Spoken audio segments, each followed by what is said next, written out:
Hey guys, and happy full moon in Virgo tomorrow morning. And on the screen is a chart of this full moon. And one of the analogies I love to use is imagine that this is a school and each of these numbered rooms are classrooms. The traditional name is houses, and this is an astrological chart. And don't and resist the temptation, RTT, resist the temptation to say, I don't know what all this means. Our intellects get caught in that you feel you need to? This is what I'm here for. This is what all these humans that are coming out of the closet and coming out of the woodworks to explain astrology, because it is an art form. And so, anyway, so here's full moon, here's the sun at 16 or the 17th degree of Pisces, and here is the moon exactly 180 degrees away. Now, realize the 5 days out of the month that 2 days before March 7th, so the 5th and 6th, and then the 7th is the actual full moon. And then we still count the 8th and 9th, that the moon is as big or as large as the sun from our vantage point. So that reflective, intuitive, yes, feminine, yin. And I prefer to use the word yin because yin is not a commonly used word. Men can be yin. Any non-binary, that's part of the point. Having multiple genders to understand energy as it relates mentally to the physical body and biological sex that we're carrying. And the mutable signs, Gemini, when the seasons are changing, spring to summer, Virgo, summer to fall, Sagittarius, fall to winter, and Pisces, where we are now, hashtag Pisces season, we're going from winter to spring, where they all have a mental projection or they're processing how to use the element through their minds. So in some ways, we could say that they're all non-binary, these beautiful signs, or that they're transgender because the mind is where gender is created. Well, that's enough of that for this purpose of the new moon. It's right next to Neptune. Mercury is there. So we've got the left hemisphere, Mercury, who, what, when, why, when, where, in mystical Pisces. Then we have the holistic right hemisphere, Neptune, that seeks holism, seeks we are the world, seeks how we're all connected through a unified vision. And with epigenetics and all of what's going on in quantum physics, we know that there are subatomic, multiple dimensions that Neptune is just hipping us to. Now realize that with the sun coming up in the next 8 or 10 days or so, to align with that Neptune, this full moon has all of the makings of imbuing or downloading each of us with a particular social, political vision that energizes us, that speaks to unity and inclusion. And, we Westerners want to say, well, does this affect me? Well, you're not alone. So the more that you monitor your feelings and your vision, the more you will attract these so-called random experiences that allow you to evolve and to grow. Now in Kansas City, we have Pisces on the ascendant, so this full moon is ruled by Neptune and Jupiter.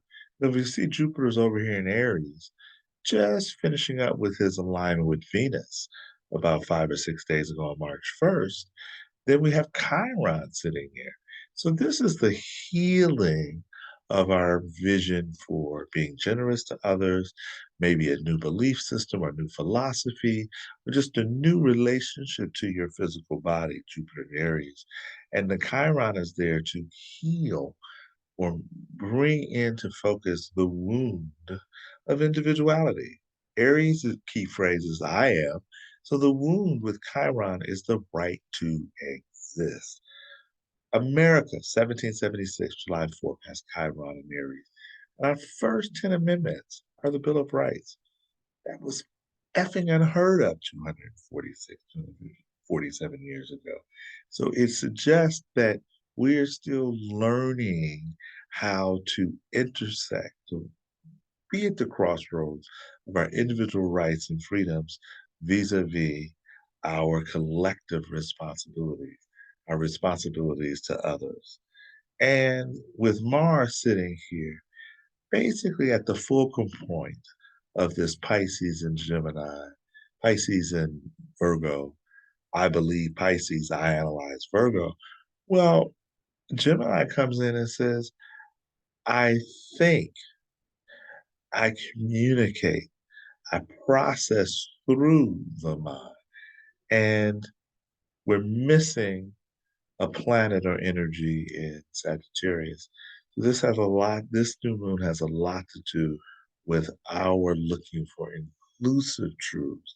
Not I've got two dots of truth or I have a little corner on truth and anybody who doesn't agree with me, they need to be ostracized or they need to be kicked out of the family, the church, the congregation, or give them walking papers at their job.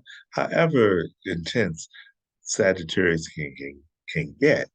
But realize this moon is also speaking, it's the last one that we have with the Lords of Death. And I've been writing a lot about that with three parts. And there'll be a fourth one coming up, if not the seventh, but the eighth about Saturn in Pisces and Pluto in Aquarius. And here they are at the very last degrees, the karmic cleanup degrees.